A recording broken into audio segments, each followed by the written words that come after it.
What is going on? And welcome to another four-wheel drive talk episode. And friends, this, I promise you, is going to be one heck of a interesting video for you.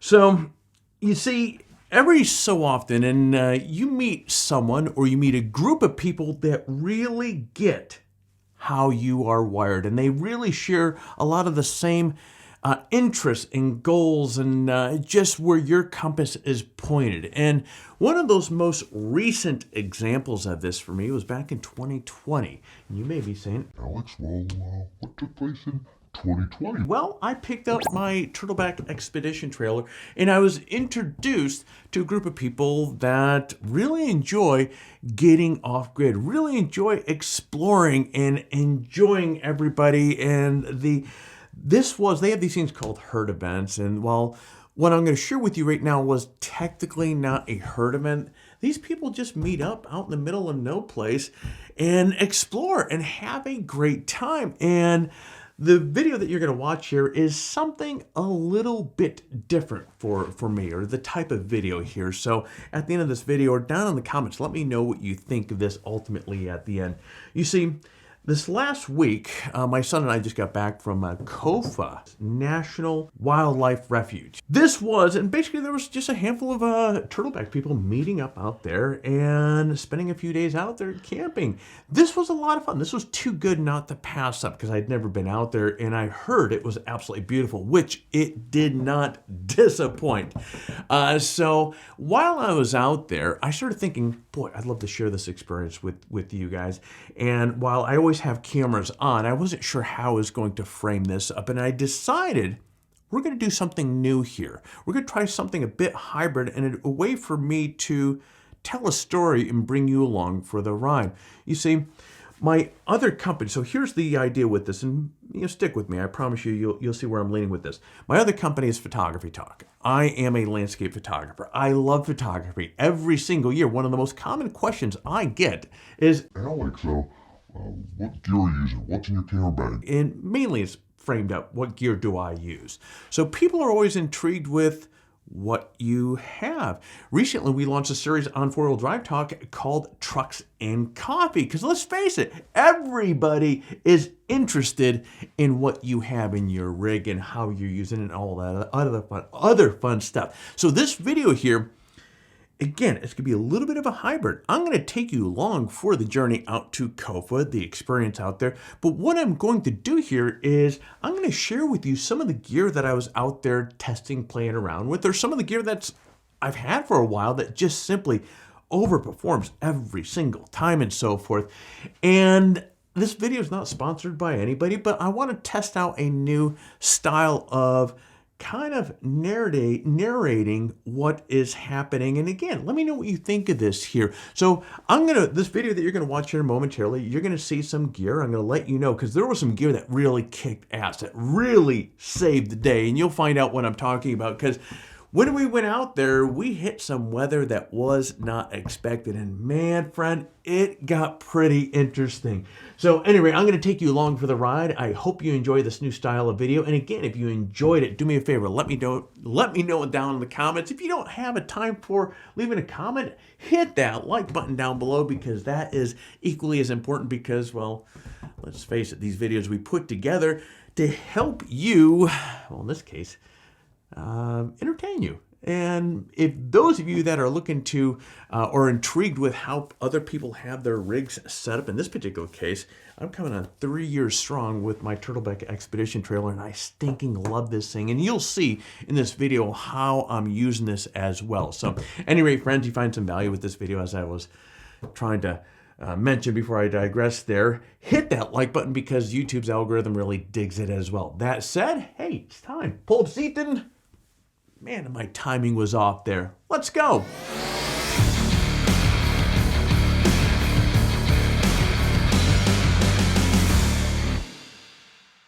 Yeah, another field trip is taking place right now. Actually heading out to Arizona, Kofa Regional Wildlife Park, or forest, something or other like that. Meeting up with the Turtleback group out there. This could be a lot of fun. So we're going to be out there. It's Thursday right now. Going to be out there till Sunday. So 2 full days. Now we're going to be fueling up in Quartzsite. Looks like we're about 3.5 hours from there. Stuck in the wonderful 91 traffic as we speak right now. So once we get to Quartzsite, which is again 3.5 hours from there, we have 2 hours, or roughly 2 hour-ish, to get to location. Now this is going to be a pretty cool trip. Now, as I understand, they have people are going to be running off and exploring and so forth. I'm not sure how much of that I'm going to be doing. Now this is technically the second trip out with the Sparks Overland new Atlas tent. Now this is going to be pretty awesome. So this trip, you may recall, well actually no you didn't, because we didn't go live with the footage because, well, my GoPro decided to take a dump on the footage that I had, and I wanted that footage to be able to show that off. But anyway, I will show, so I'll probably put some of the footage from the Big Bear trip. Long story short, we headed off. Things didn't work out the way that they did, and so by the time we got the location where I actually set this thing up, it was starting to get dark and so forth. But this tent is huge. It is absolutely amazing, and so really thrilled with that. But this particular trip, the goal is, now it's certainly going to be dark by the time we get to where we are. We have Caleb in the back, or I have Caleb in the back here with me this trip. So depending upon timing, I'm going to try to get the... Street are you coming up on? Give me 1 second. I was shooting a video, but I'm coming up onto Magnolia Avenue. Alright, still a little ahead of me. I'll find you. Cool. Now this trip, I have Caleb here with me, so the goal is, depending upon what time we get there and what's happening and so forth, we're going to set up the tent. Sets up really fast. This thing is big. It's huge. Now, let me turn that down. It's huge. Now this trip, I want to set up the annex room off of this thing here, which of course, any sort of annex room, if you've set up an annex room, that always takes a little bit of time. And this being the first time setting it up, I can guarantee, as familiar as I am with setting up annex rooms, it always takes a little bit longer the first time setting it up. But I've taken a quick peek at this, at how they have this set up, or I'm sorry, some of the parts with this, and it looks like this may be one of the quicker annex rooms that I've set up. Now, on top of that, with this trip here, you may recall last week's, or actually no, that just went live a few days ago, our four-wheel drive talk episode. I was talking about the new Overlandish base camp tent, and so we're going to be setting up that out here as well. Going to use that as kind of a communal area and so forth. This is going to be a pretty exciting trip. So anyways, I'm going to get back to focusing on driving this fun-filled 91 traffic, and I was trying to lay on the sarcasm with it. We've hit, well, it's 3:30 right now. It's always congested. There's always back-to-back, car-to-car on the 91 here. But anyway, hopefully we're going to get far enough away from the OC area here in the Riverside County area here by the time the real thick of it, the 5 o'clock traffic. So I'm going to get back to this, and I will catch up with you here in a minute. Okay, so after about 5 hours, we finally make it to the trailhead. So now we have about an hour 10 minutes to get to where camp is at. And friends, this is where a Turtleback expedition trailer really shines, because you have that kind of short, I don't want to say wheelbase, but you have a short trailer itself. You have amazing clearance. And so in a track like this, where it's really narrow and it dips around and there's some large holes that you're having to drive through, the clearance and just simply how this thing is able to maneuver through these tight trails really is a shining point. All right, now it's 10 o'clock, or actually a little bit after 10 o'clock. It is cold, and as you can see, it is really dark out. So now I have a few things that I really need to start moving fast. Now, Caleb hasn't had dinner yet, so I need to get dinner made. But first, I need to get this tent deployed. I need to start getting the heat deployed in there. And then from there, I'm going to get well, Caleb's dinner working, and then I'm going to get Starlink set up. And so the first thing, now here's the cool part about this. Many of you that, if you've watched this channel much, you may recognize that this is a new tent. And I spoke about it in the beginning of, I think, this video, or the last one, heading up the Big Bear. So this is technically the second time. This is with the Sparks Overland Atlas 4. This is a brand new tent that they just came out with. And I'm going to say on record that, you know, I had that clamshell tent on here before. That was amazing. It was a really fantastic tent. And clamshells are known for having blazing fast deployment in closing times. I'll say this, I'll go on record to say this. This tent I can deploy, I would say, as fast, if not faster, than the clamshell that I had on here last time, or I'm sorry, a few months ago. And let me expound on that. On the other side, you have 3 brackets that hold this thing shut. To deploy this tent, you simply let those brackets loose. You grab the ladder. Well, actually, first you're going to push up, and then you have these struts, these that are going to pull the top of the top. I'm sorry, it's going to pull the roof of this thing up. You grab the ladder, kind of pull out like an accordion, and that's going to extend that floor out. The ladder's right already in your hand. You adjust it to the height that you need. You have the 2 arms that you're going to pop into and hold the rain fly up. The clamshell had the same thing. You had those 2 rods, but the difference was you had the ladder that was not part of it. So you had to go wherever you stored the ladder, grab that, pull it out of the bag, and put it out. So it's not a huge difference in speed, but this thing definitely does deploy, I would say, faster than that other clamshell, which says a lot. So from there, I'm able to start getting the heat hooked up to this. Now, again, the premise behind this video here, the hybrid approach that we're going to do here, is I'm going to share with you things that I bring out with me and how I have my redundancy kind of baked into what I bring with me. Because let's face it, when we all head out, we have certain comfort levels that we like to have with us. And you may agree with me, or you may say, hey Alex, that's a little bit of overkill, or you may be like, hey, absolutely, heck yeah, you got to bring that. When I bring my son out with me, I find that I have more plan Bs baked into what gear I'm bringing with me. And this trip right here, as you're going to find out, there are 3 cases of where we had to actually tap into my plan B. Now, starting off with the eating, which I'll get to that moment, but let me share with you the heating side of this. Now, if this is your first video that you're watching, this is a 2020 Expedition trailer, or Turtleback Expedition trailer. In the nose of this, I have a Planner 2 kilowatt diesel heater that is mounted, or I mounted it in the nose of this thing.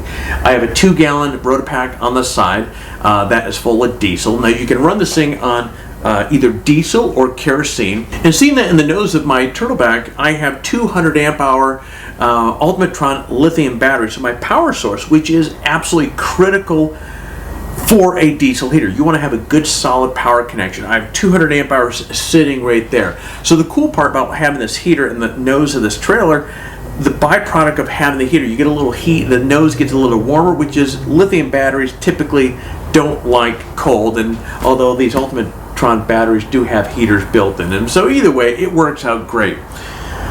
When I get out to location, the first thing that I will do in terms of deploying the heat is I have a large silicone hose that I'll route up into the tent.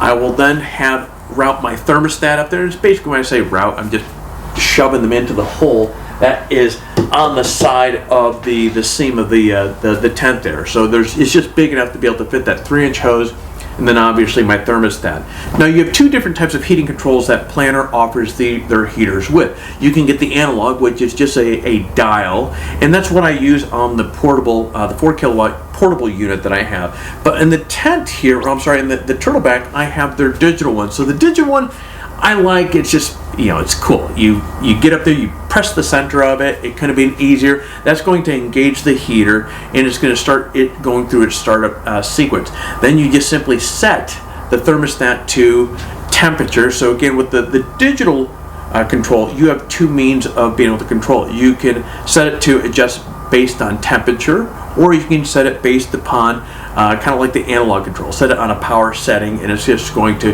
go at level 5, 4, 3, 10, whatever the case may be. So got the heater set up, and because Planner sends them out with all these great connectors, these fast connectors, the only thing I needed to do was obviously just plug in the power. With the thermostat already up there, it's a breeze. You hit the center of it, set the temperature. In about 45 minutes or so, the tent, although I had the thermostat set to 72 degrees, the tent was in the mid 60s, and so it was getting warm very fast. Now here's the thing about diesel heaters. I started using diesel heaters about 2 years ago, and the first one, it came from you folks. You folks were asking about those inexpensive Chinese diesel heaters. Are they any good? You see them on Amazon all over the place for $150, $200, and we went out and tested one, and it was an absolute disaster. And so if you're going out there and picking up a diesel heater, you want to get something of quality, because there's a lot of very good reasons why you're going to do so. They're quieter. They are more efficient from a safety standpoint. There's just a lot of good reasons, and also from a functionality, just using the darn things, there's just so many reasons why you want to get yourself a good one. And at the end of the day, there's two companies that really stand out in terms of diesel heaters. You have Webasto, which is made in Germany, and then you have Planner, and these folks are up out of Canada. Now, I like Planner because they're a little bit quieter. Webastos tend to be a little bit noisier than the Planners, so from a noise standpoint, the Planner wins, and plus these things are built like a stinking tank. That said, with the heater running up there, now it's time to get some of our other items put in there. The first thing that I will put in there is, I absolutely love, this is an X-Speed Mega Mat. This is the dual, this is their large one, so I'll get that. It self-inflates. I'll get that up there where it's starting to inflate and doing all that other fun stuff. If you guys have not seen one of these things, if you do tent camping or any sort of camping, highly recommend this, because even from a thermal standpoint, when you have this mattress underneath you, now granted there is a mattress already in this tent, I think it's 1.5 inches or 2 inches or something like that, but with this Mega Mat you're talking about another 4 or 5 inches underneath you. So from a thermal standpoint, forget about comfort, that thing kicks tail end. Once that is fully inflated, you pump the few, and if you've seen their little pump thing, it's like this thing that you do with your hand, and you put a few pumps into it, and it is absolutely fantastic. So we have that. We have this, I have a Teton Sports. This is a minus 25 degree or Fahrenheit sleeping bag, which is funny because when Caleb jumped into the tent, he normally you hop inside of a sleeping bag. He was underneath it, and in the morning, you saw him, his little tiny body there, in like a foot of sleeping bag on top of him. It was funny, but you want to get yourself a good sleeping bag. Now we're talking about my contingencies, or my redundancies that I have baked into my kit, my overlanding kit when I head out. When it comes to winter camping, yeah, this is my plan B. This is a sleeping bag, or I'm sorry, sleeping bag. It is a heated blanket I picked off of Amazon. I want to say that thing was $30-$40, something like that. But up in the tent, I always have, this is a 500 watt Blackfire battery brick. So this has a couple AC ports on it. You have USB, USB-C, and a 12 volt cigarette lighter. You can run this electric blanket for a couple nights easily off of this thing right here. So having some plan Bs put into place. Now granted, I've been using the Planner heaters for a solid 1.5 years. I've not had a single issue with these things, but I'm not going to say I don't head out with any sort of contingencies, because things can happen. I can run out of fuel, or something out of my control could take place. And especially having my son there, I want to have between a great sleeping bag, electric blanket, he's going to be good to go. Now, with the tent deployed, the heat going, the blankets and everything up in there getting all settled in there, now it's time to talk about eating. And now this is where one of the other plan Bs that I had to tap into. Mind you, it's 10 o'clock, it's 10:30, it's cold. Caleb doesn't want to be outside, and while I went there with food prepared, even if I prepare the food and then I have all these dishes, I have everything that I need to clean, I'm tired, it's cold, I don't want to deal with any of that. So inside my Turtleback, I have a ton of these. You have a couple of these meal brands that I recommend. You have the Peak Refuels, and then you have Mountain House. Now, while I've been eating Mountain Houses a tad bit longer than Peak Refuel, over the course of the last 8 months, I've been hooked on the Peak Refuel. I think Peak Refuel has more of those outside the envelope bag meals, flavors-wise. This is a chicken pesto pasta, chicken Alfredo. They have a creamy curry, something or another that is really amazing as well. And if you're breakfast, they have a breakfast skillet that is absolutely amazing. From a flavor standpoint, while I enjoy both of these, I think the Peak Refuels are my favorite. And these bags are typically around 12 or 13 bucks, whether you go with the Peak Refuel or the Mountain House. But anyway, so Caleb picked out his meal, I picked out mine. So the cool thing with these sort of meals is they're quick, they're easy, and they're actually quite satisfying, and they're delicious. So with these in the back of the Turtleback, you may be aware I have a partner, a 2-burner stove back there. I simply heat up some water. The directions are very clear on these things. You simply open them up. This one right here, this is the chicken Alfredo, so I'm going to share with you how easy it is. This one, you're going to pour in 1 cup of boiling water into the pouch. This is to stir the pouch and zip the pouch, close it, let it sit for 10 minutes. Now, I generally don't stir it. I just pour the water in, and I kind of like flip it upside down, shake it, and I'll massage the water into it. But you let it set, and you're off to the races. It is fantastic. So Caleb ate his, I ate mine. Caleb's up in the tent, and so we are good to go. And one thing that I left out is I will set up my tailgater tire table onto the side of one of my wheels, and then I have a Sea Devil 2,000 watt battery that I will set. That's going to power the Starlink setup. And I know many of you are saying, Alex, that is so glamping. Come on. Well, I run a handful of companies, and so for me, when I go heading out, what allows me to stay off grid, I need to be able to communicate with the people, our writers, marketing engineers, and all that other fun stuff. So I know many of you go heading off grid, and you don't even want your cell phones to be connected, let alone internet. But for me, unfortunately, I do have to have a connection. So the Starlink is one of those things that goes up pretty fast. And what I will do is I will set up the tailgater tire table on one of my tires on the Turtleback, and then I'll put the battery brick on there, and I'll run the Starlink out into where it needs to be, where you have clear line of sight. And this particular trip, and as I'll get into here momentarily, I was testing out a new casement case that's built specifically for the Starlink, which I can tell you right now was absolutely amazing. All right, it's morning time, and of course, gotta whip up some bacon here. All right, so now we're going to shift gears here a little bit. We're going to set up what's going to become kind of a common area, my office, while I'm out here. And what you're looking at here, this is the Overlandish, yes, Overland with ISH, Overlandish Base Camp 2 tent. And I have to say, this is the second, hold on, let me think about this, the second or third, either way, no, second, this is the second trip with this thing. I have to say, I'm really impressed. Now, they had a original, and look, if I'm being straight here, the original one really, I wasn't really that impressed with. The height really didn't do much for me, and just certain things about the tent I didn't find to push enough of my buttons to get really excited. This one right here, these guys really hit a major. When I say major, guys, I mean a major home run. Many of you know I am a tough critic when it comes to these little pop-up tents like this. They're seemingly becoming a lot more popular these days. And so, as I've pointed out in previous videos, I've been a diehard. I absolutely love my Russian Bear tents. These things are built like a tank. They're a little on the pricey side, but they, from a thermal standpoint, from a to Z standpoint, these tents kick ass. I share that with you because this Overlandish tent, man, this thing, these guys again hit a big home run. It's only like $900 for this thing, which is half the cost of the Russian Bear tents. They raised the height inside, which is my biggest, hands down, the biggest problem I had with the original. It had a shorter ceiling, and me being 6 foot, I found myself having to hunch over in order to get into this thing. This thing has plenty of headroom. the arms or the locking mechanism that holds the walls in place are absolutely bulletproof.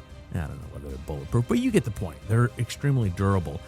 They used a different kind of a quilted fabric on the outside, as I understand. And that was one of my biggest concerns, is from a thermal standpoint, how well is this thing going to hold up? And I can tell you, after this trip here, yes, this thing absolutely kicked tail end. But there's little things about this tent that I really like. Like, they have Velcro on the door, so when you're going in and out, you can Velcro the door open, or inside or out. You have all these windows, and there's one gigantic window as well on this. Again, I have nothing but praise to say. And you guys know me, I will point out what I don't like about something. I hold no punches and just be as straight as possible. Right now, to date, there is nothing I do not like about this tent. And actually, one of the cool things with this, which I think I pointed out, oh no, that's right, we haven't gone live with that video. So there's a Big Bear video where I actually use it for the first time. And the fun part about this is this thing will fit in the back of my 5.5 foot bed on my Gladiator there, which not many tents of this scale will actually, you'll be able to do that. The Russian Bear tent, their hexagon, their pentagon rather. The hexagon is the big massive thing, but their pentagon is the smaller one that I have had for a couple years. And that one, the only way, and it's about the size of this tent right here, the only way I can fit that in back of my my Gladiator is it has to go in there diagonal with one end up on the end. It's a pain in the rear end to get it in there, but this thing, you can just lay it down. It fits fantastic. But enough of that. Let's kind of look around here, and you see the hose coming out of the nose of the Turtleback. And in there, of course, as you guys know, I have a 2 kilowatt planar diesel heater that kept that tent as windy as it was last night. It kept that tent 72 degrees, and it is roasty. Actually, as I'm filming this, Caleb is still up there, and he is not planning to get out of there anytime soon. We have the coffee being brewed up here on the tailgater tire table with my 2,000 watt Sea Devil battery brick. And of course, now there's that 200 watt solar panel that is kicking tail end with that. And as we kind of circle back around in the distance, you can see the Overlandish Base Camp V2 tent. And that is going to be my office, kind of our common area against the wind. And I have the 4 kilowatt planar diesel heater in the back side of that. I can't remember whether I walk around. Yes, I do go walking around, and you'll see that. Here we go. Bam, right there. So that thing is keeping that that tent really nice and toasty. And one of the things I really like about this tent here is, unlike my rooftop tent there, which is absolutely amazing, but because there's straps and all that other stuff, fun stuff on top of the rooftop tent that make noise when the wind hits it, this thing right here is quiet. And you're going to find out here the last night why we actually crashed in this versus my rooftop tent. And speaking of the rooftop tent, here it is. Actually, what I did was I removed the rain fly on it at this point, simply to try to get things quieting down a little bit. And actually, I folded the rain fly up on top, kind of wedged it up on there because I didn't fall asleep. The winds were really howling. No joke. It was like 60 miles an hour or so. But that tent, I have to say, as many of you know, I test a lot of rooftop tents, and this thing has to be one of my favorites to date. This thing really looks fantastic. It's well engineered. The materials that they used on this thing are over engineered, which is a good thing and kind of a bit of a rarity these days. But I have to say, moving from the clamshell, which it's a fun tent and there's a market for that, getting back into a larger tent like this is a dream. And then we come over to Starlink. And of course, Starlink is always the king of the show because, well, for me, I have a short tether with being online. And that Caseman Starlink case there just absolutely crushed it this trip. All right, now let's talk about this Caseman custom case that these guys make for Starlink itself. this was the first trip using this particular case, and I have to tell you guys, I was super impressed with this. Now, these guys are out of California. This is made in the United States, which is fantastic. Now, a couple things I want to point out of this here. So on the outside of this case, you see you have a couple locking points here. You have 1, 2, 3, 4, 5. You have 5 locks here, or the brackets to close this thing up. And you have this hole down here. This is so you can plug or mount your Starlink into this directly. So technically, you don't need your base itself. Now, the manufacturer of this case is made by SKB, and they're right out of Irvine or Costa Mesa. I've been over there years ago. They make, as many of you may know, on my other company is a photography organization.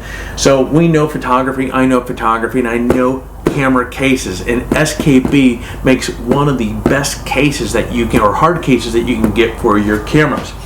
Now, you have a handle on both sides, obviously. You have a big old handle right here. On the end, you have these very thick, rugged, durable wheels, and so that allows you, am I still in frame? Okay, you have this red button right here, and you pull this up, so now you can drag this along as you see fit. These guys really went with a fantastic case for this. And the big bonus, the plus side for this here, is if you saw what my Starlink looked like before this, because Starlink, they sent it out in just a box, and there weren't any. I've had that Starlink now, we've been reviewing that for 7 months. So when I first got it, there was no cases available. Matter of fact, a lot of people were scouring through the internet trying to find a solution to put mount your Starlink in, because the unfortunate side about it is, you're talking about $700, I think it's $700 or $600 for the equipment itself. It's pretty expensive on top of your $135 per month that you pay for that. And there's really no protection. So my satellite, my Starlink stuff here looks all beat up because the box failed shortly after getting it. And so I use it religiously when I go heading out. So it's just rolling around, popping around in the back of my truck, which, for expensive sensitive electronics, that probably isn't the best. So this thing is absolutely a game changer. So you have these very durable brackets there, and as you can see, you open this up. You're great. Let's see if that's in frame. This sits in there really nice. Again, you can see how beat up my satellite is. So you have this foam insert that is specifically for the Starlink. Now, many of you know I go out and I have I picked up the 150-foot cable, and I have Starlink comes with the 75-foot cable. The 150 will not fit into here, so the 75 is just about has as much room in the lid of this thing for you to be able to put up in there. So I'm going to take this out. So you do need, I guess you could have the wires still connected in there. I'm not sure. I'll have to test it out, but it looks like it's designed that you actually take the wire out of your base of your Starlink itself. I'm going to put this down right here so I can show you the rest. Okay. Show you the rest of this here. So you have these big durable hinges here in the back, and as you can see, again, I got to make sure everything is in frame. Here's the base. Here's the actual the router itself, and you have a spot here for the cable for that. I'm not sure what this spot is for, but anyways, so each one has a little Velcro strap over the top of it, and everything fits in there so nicely. And so this is, again, from a space standpoint, this case is only just a little bit larger than the box that they originally sent it out. Now, when you get this, you want to put this downwards. That's how all of that fits in. But yeah, I'm not sure what this other block is for over there. Maybe it's for a battery brick that you can use with this thing. Not sure. But this thing is absolutely fantastic. Once you get out the location, imagine your router's out already. I guess you really don't need to close those things up, but I'm going to do it regardless. You'll see there is a notch in the back of this thing that matches the notch on this. All you do is just simply boom, and you can hear that it actually locks in place. So that thing is not going anywhere. So it works just the same as if you have it mounted on the base of the base that's actually inside. And to disconnect, you have that little notch in the back, pop that in, and pulls up. So again, it works very similar. Actually, it works the exact same as if you're using the base that this originally came with. But casement, highly recommended. What I'm going to do is I'll put a link to a lot of the stuff that we're talking about here in the description below. And here we go.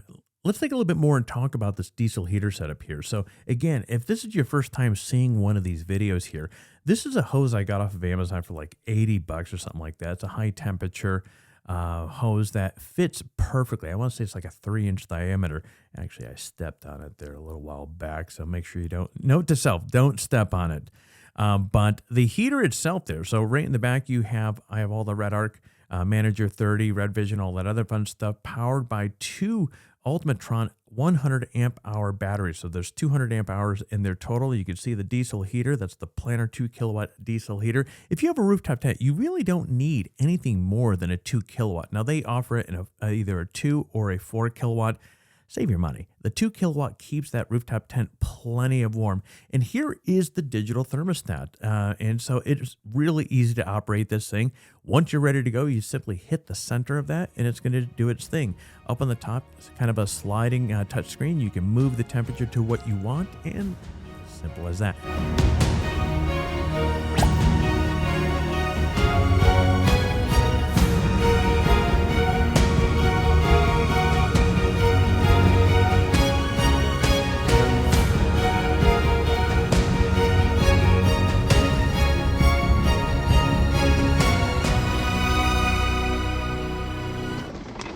Now, I will say this, while it was crazy, it was cold out last night, but the winds were just absolutely howling. As many of you know, I have the Planner 2 kilowatt diesel heater that's mounted in the nose of my Turtleback. Set the thermostat to 70, and it remained 70 in there all night long, even with the winds. It was fantastic. You know, the funny thing about this is I'm an early riser, with the exception of I woke up at, I think it was 6:30 or so, which I took this shot right here. I came back in, actually I went to the restroom quick, came back in and fell asleep and woke up at 9 a.m. That is hands down the longest, well, the latest I should say, that I've slept in while camping. But then again, I didn't fall asleep because of all the winds until 4 a.m. And then the little monster slept for about another half hour or so. And yeah, how did you sleep, Caleb? Yeah, you slept good? You didn't wake up at all. No. Guys, all night, the wind's howling, and that's what made it difficult to fall asleep. Within 30 minutes of hitting into the tent last night, Caleb was out, slept through everything. I was absolutely jealous because, of course, you know how it is. You know, you keep, you know, you're. What's that? Looks like a shed of some sort. Yeah. But you know how it is. You know, when you can't sleep because for whatever reason, insomnia or just a lot on your mind, or in this case, heavy wind. You keep looking at your watch and it just drags on, and that's just what I experienced last night. So, needless to say, this morning, the cup of coffee couldn't have been more delicious. I mean, it was really fantastic. Yes, I finally got my first one. It was Oh, okay. so that's the Excuse me? All right, so we get to the mine location, and I have to say, this looks pretty legit. Now, keep in mind, at this point, the furthest mine that I've ever been in is maybe 25 feet deep, if even that. And so this is looking to be pretty promising really fast. And as you see me walk into this thing, I'm going to show you some pretty interesting stuff that I learned here. Now, the Kofa National Wildlife Refuge in Arizona, You might not know this, but it's actually home to several historic mines, including you have the Kofa Queen, you have the King of Arizona, and the Black Rock mines. Now, the Kofa Queen mine was one of the most productive mines back in the day in the Kofa Mountains, producing gold, silver, and copper. Now, the King of Arizona, this mine was also known for its production of gold and silver and was also considered, again, back in the day, as one of the most valuable mines in the area. Then, of course, you have the Black Rock mine, which was pretty much just used for a copper mine, but it also produced some small amounts of gold and silver as well.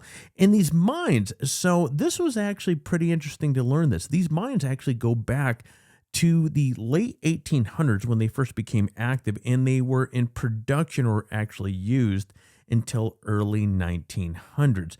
During the period of significant mining activity in the American Southwest. Now, these mines were worked by prospectors who were, like many during that time, were drawn to the area by the promise of valuable mineral deposits.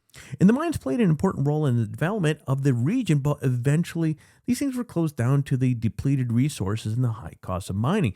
For example, the mine that you see me walking in right here, I believe this was closed down in 1910.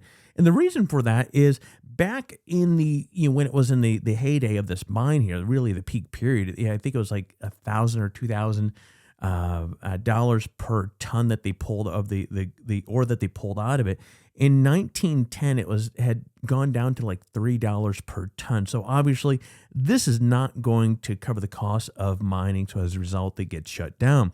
Now these days, these mines are abandoned, and the mine shafts and tunnels, for the most part, are sealed up for safety reasons. However, the Kofa National Wildlife Refuge does offer guided tours of the historic mines, giving visitors kind of a glimpse into the history of mining of this area and the opportunity to kind of learn about the geology of the Kofa Mountains itself, which is actually pretty stinking cool the more you dive into this. Now, it's important to note that collecting minerals or artifacts, so if you do end up over here, collecting minerals or artifacts from the Kofa National Wildlife Refuge is strictly prohibited. So keep that in mind, as these mines are protected by federal law. Now, as I'm walking through this mine here, I have to say it is warm in here. No joke. Outside, you're wearing a coat. You get in here, and the air is slightly stuffy, and there's a scent of old. I mean, it's just all around you. And the further you walk into this thing, it does get, it's warm. To the point where I took off my jacket at one point, just simply because it was so darn hot. And there's a ton of bats in here. There is, in one of the sections here, you'll see there are a ton of bats. Matter of fact, one beamed me in the head as it was flying backwards, and it fell to the ground, got up, and flew away. But that added to the authenticity of where we are at. But it was really cool. These mines go down, and again, this mine that we're in right now, I want to say it goes down a total of 786 feet. Now, I didn't go down anywhere near it, although I wouldn't go down there. It's funny, I was talking to a friend. Would I go down there? Yeah, if I had some repelling gear and some super bright flashlights, and that would be interesting to see what was down there. It's kind of creepy to let your mind wander to think what could be down there, what is down there. But on the surface level, there was plenty to really admire and appreciate being that far in. I think on one of the legs, I must have gone in a good solid 500, 600 feet, and that was cool, and opened up at the end of this larger kind of room that was back there. Definitely worth the admission, definitely worth the time driving out to this place. But again, you definitely need to watch yourself, because especially when you're going over those areas where there is some depth to it, where there's boards that you're walking on and so forth, you got to remember this wood is from the 1800s. So personally, I didn't step on it. So it is the day before we are packing up to head home. We decided to a buddy of mine decided to stay back at camp while everybody else kind of headed off and explored some more mines and some cool stuff. Took this opportunity to, as I shared earlier in this video, the last 2 nights I really didn't get much of any sleep, and so took this opportunity to do the dishes, which I'm going to talk about that in a moment. It also put away the rooftop tent and just kind of start organizing to get ready because we were going to leave 5 a.m. or that was the plan. We were going to wake up at 5 a.m. and get on the road by 6 Sunday morning. And so, but watching me as I'm editing or finishing editing this video here, it reminded me as I'm looking at the footage of doing the dishes here.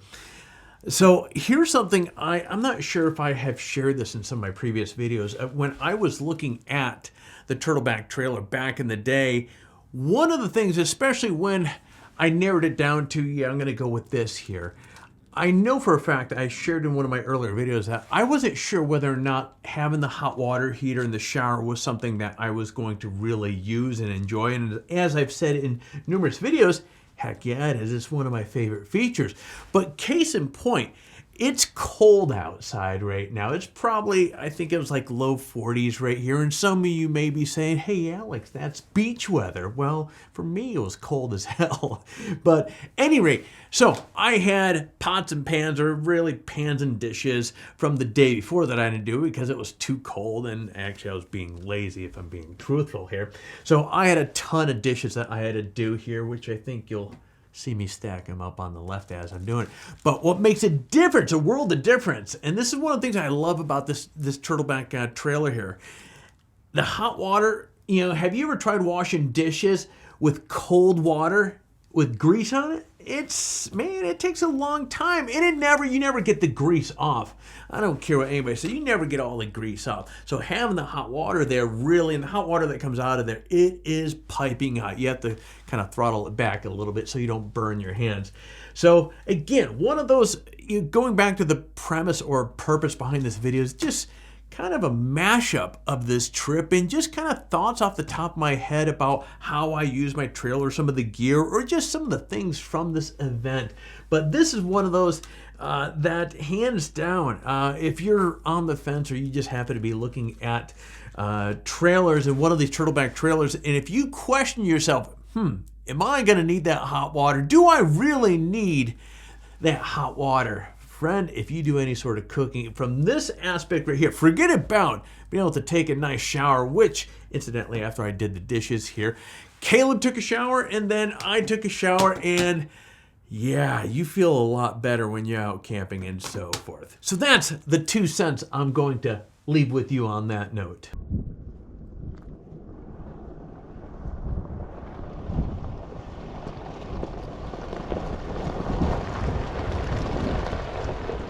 All right, and here's some footage of climbing this mountain, and I had this brilliant idea. I was going to take some photos of the camp from this mountain, and believe me, it's a bit of a hike here. This footage that you see here doesn't know justice in terms of how steep and that shale. So walking up is actually the easier part. Any you people that out there that do a significant amount of hiking or climb mountains, climbing up the mountain I find to be a little bit easier. Coming down is actually the hard part, because you really have to, especially on a mountain like this where you have all this loose shale and rock all over the place, you have to question every single placement of your feet, because that could fall out and you could twist an ankle, break a leg, or go tumbling down the mountain.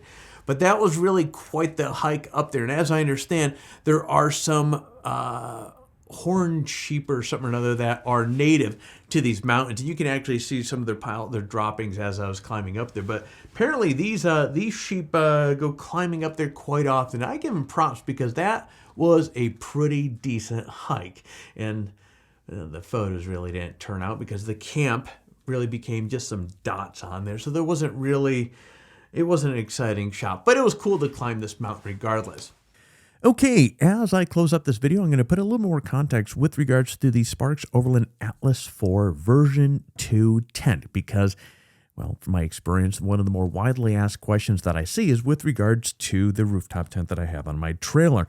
And this is my second time out with this thing. So the question is, would I recommend it? Yeah, this thing is really that good from build quality, size standpoint, the materials used, deployment, even putting this thing away.